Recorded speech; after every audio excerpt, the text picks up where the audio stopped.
All right, it's time for a super quick homework hint on Chapter 28, Problem 53. So this is one of those favorite problems that asks you not to forget things that we covered in the first semester. So you have two torques, one that's going to be caused by a magnetic field and one that's going to be caused by gravity. So I'm going to talk about the one that's caused by gravity because that refers to things that we covered last semester.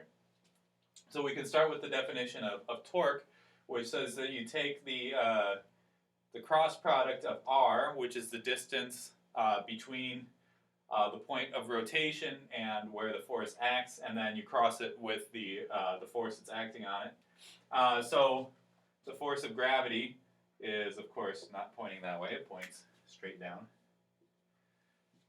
But we can break it into x and y components, and if you remember, the most convenient way is to rotate our axes so that x points down along the ramp.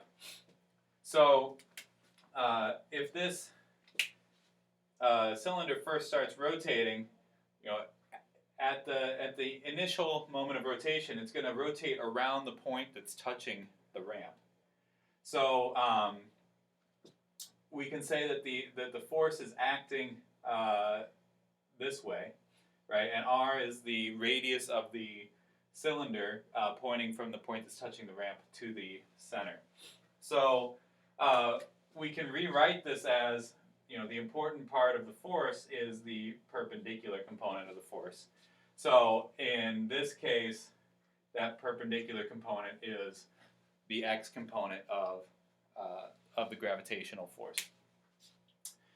So you can use that.